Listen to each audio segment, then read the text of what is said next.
What's up, Thrashers, and welcome back once again to the Thrash Maniac 99 YouTube channel, and I am back with a new episode of Under the Radar, as we are talking about three other albums that came out on January 26th, and all three completely different subgenres of metal, so we're not sticking to just one this week. We're talking about three different ones. And we're going to get that all started off with the first of the three, and that is Boarhammer with 2 Chemognosis, a shortcut to mushrooms. Yeah, try wrapping your head around that one. But this is a German black metal band, and yeah, the lyrical themes are kind of all over the place, like wood worship and like ancient legends, but also a lot of mushrooms, like chemistry and mushrooms and shit.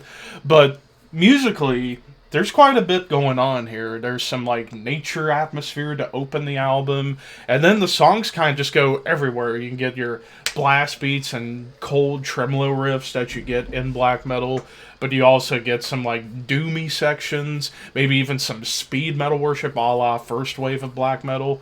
There's even occasional triplet chugging going on, some tasteful acoustic guitars, and it flat out just goes for a more rock and roll vibe for the most part. So I would say the big band I would compare this to is Darkthrone.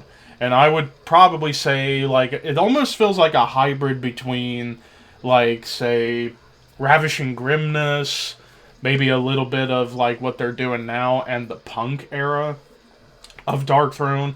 But also I do get nods to, like, Old Bathory and Venom and Master's Hammer.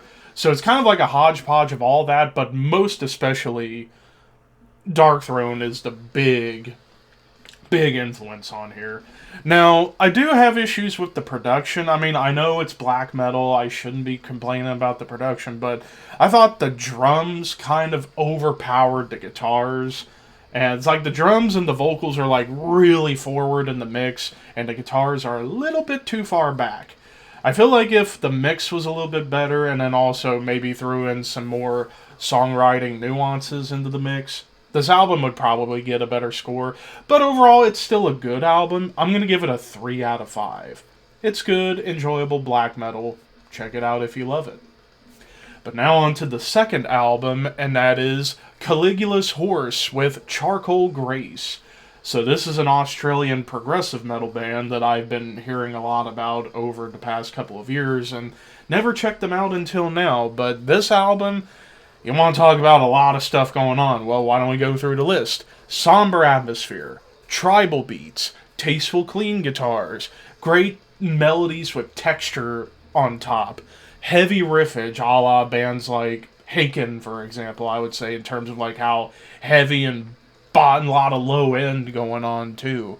Some cool keyboards and synths going on to give it that like 70s prog feel. Wonderful leads, of course. Whenever it's a modern prog metal album, you're going to get great leads, and this is very much modern prog metal as a whole. Good groove, some solid vocal dynamics too, thick bass tone, and even occasional dissonant riffs. So yeah, there's a lot of different textures going on musically as well as songwriting-wise, because, you know, progressive metal, you're going to get a lot of different stuff going on within your music.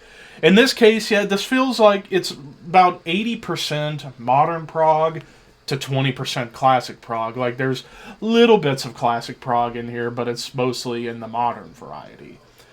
As far as bands I would compare this to, if you are a fan of, say, old Opeth, old Soen, Leprous, and especially Haken, check this out. I am going to give it a 3.5. I do think perhaps the production was just a little too clean, but then again, it's prog metal. You're bound to get super slick production, but I would have loved to have heard more aggression out of it. But now on to the third and final album, and we're going to get plenty of aggression here with Carnal Savagery with Into the Abysmal Void. So, funny enough, this is a Gothenburg Swedish band, like Gothenburg, Sweden band, but they're a death metal band that plays more of the Stockholm sound, so it's kind of interesting because Gothenburg, mostly known for melodic death metal, Stockholm known for their raw death metal, and this is a Gothenburg band playing more of the Stockholm style.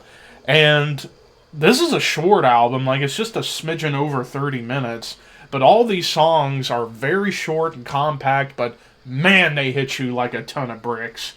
Like everything from the thrashiness that comes up here gets a little bit punky at times, but there's a lot of great doominess, or a lot of great doom parts and groovy sections, some double time, sinister melodies, grisly bass tone, ripping leads.